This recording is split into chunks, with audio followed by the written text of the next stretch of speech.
Mheshimiwa Mwenyekiti, leo nimesimama hapa kuwakilisha sauti za vijana wote wa Kitanzania.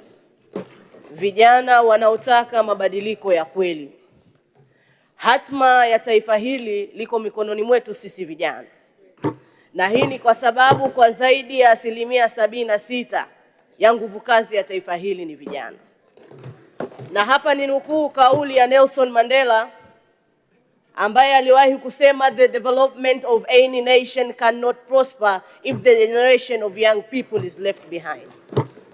Maendeleo ya nchi yoyote hayawezi kupiga hatua kama kundi kubwa la vijana litaachwa nyuma. Na kipekee naomba nichukue fursa hii kumshukuru sana Daktari Samia Suluhu Hassan, Rais wa Jamhuri ya Muungano wa Tanzania, kwanza kwa mapenzi makubwa aliyokuwa nayo kwa vijana wa taifa hili, lakini kwa kuona umuhimu kwenye historia ya nchi hii kwa mara ya kwanza kuanzisha wizara mahsusi inayohusu maendeleo ya vijana. Lakini Mheshimiwa Rais ameenda mbali zaidi kwa kutoa fedha shilingi bilioni 200 kwa ajili ya kuwawezesha vijana kiuchumi. Mheshimiwa Rais, tunakushukuru sana.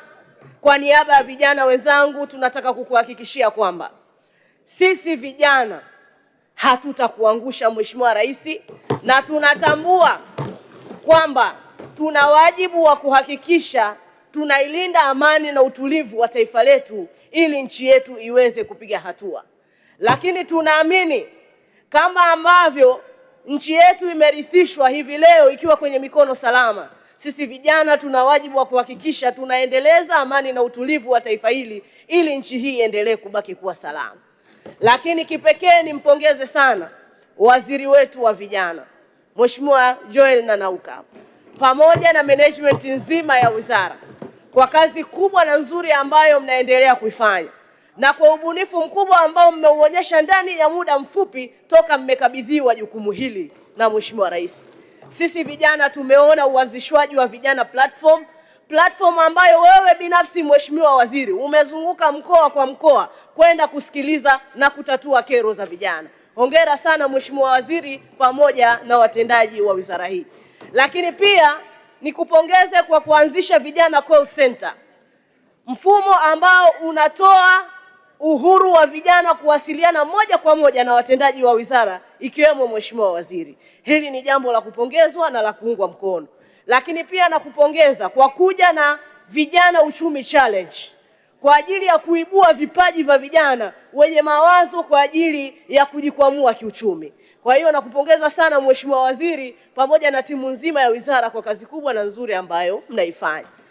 Baada ya pongezi hizo, ushauri wangu kwenye wizara hii: moja, kwa kuwa tuko katika utekelezaji wa dira ya maendeleo ya taifa ya 2050, na kwa kuwa malengo ya dira hii ni kwamba tuhakikishe sekta binafsi inachangia 70% ya uchumi wa taifa letu, lakini kwa kuwa nguvu kazi ya taifa hili ni 76% ambao kundi kubwa ni vijana, ipo haja ya serikali kuanza kupitia upya sheria, sera, kanuni zetu ili kuhakikisha zinafungamanishwa na ushiriki wa sekta binafsi, lakini pia kuhakikisha vijana wanapewa nafasi na vijana wanatambulika katika kushiriki kwenye marekebisho ya sera, kanuni pamoja na sheria zetu.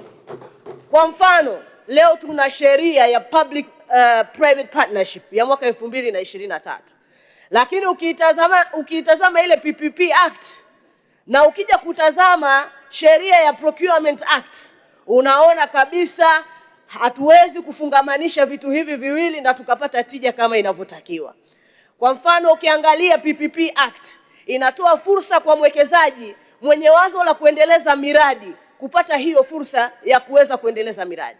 Lakini ukija kwenye Procurement Act inataka utaratibu na mlolongo mzima wa serikali uweze kufuatwa ili mtu aweze kupatikana wa kufanya shughuli mbalimbali.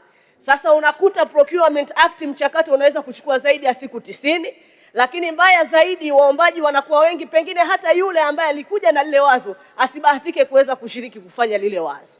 Kwa hiyo kuna haja ya sheria zetu kufanywa mapitio na sheria ambazo zimekaa kwa zaidi ya miaka 10 zifanywe maboresho ili ziendane na masuala ya public private partnership pamoja na ushirikishwaji wa vijana. Kwa hiyo hili ni jambo kubwa na jambo muhimu sana. Lakini eneo la pili, Mheshimiwa Waziri, sasa hivi tuna wizara hii, lakini tunahitaji instruments za kuweza kuisimamia wizara hii. Leo hii maafisa vijana wako chini ya halmashauri, chini ya afisa maendeleo ya jamii. Ipo haja ya maafisa vijana kwenye halmashauri waripoti moja kwa moja wizara ya vijana ili waweze kuwa na dhana ya uwajibikaji. Tumeona mabadiliko haya yamefanyika kwenye wizara mbalimbali. Wakati halmashauri kipindi cha nyuma maafisa hawa mainjinia wa maji walikuwa chini ya halmashauri, lakini sasa hivi hawa wakurugenzi maafisa wa idara ya maji wanaripoti moja kwa moja wizara ya maji na wanajibishwa na wizara. Mheshimiwa Waziri, kama hawa maafisa wa vijana hawatakuwa chini ya wizara yako, ni ngumu sana kuwawajibisha kwa sababu watakuwa chini ya halmashauri. Lakini tuna maafisa vijana ambao ni wazee, uwezo wao wa kufanya kazi ni mdogo, uwezo wao wa kubuni ni mdogo. Mheshimiwa Waziri, hili jambo la kuwa na watendaji wanaoendana na kasi ya vijana ni muhimu sana kuzingatiwa katika kuwapata hawa watendaji wetu.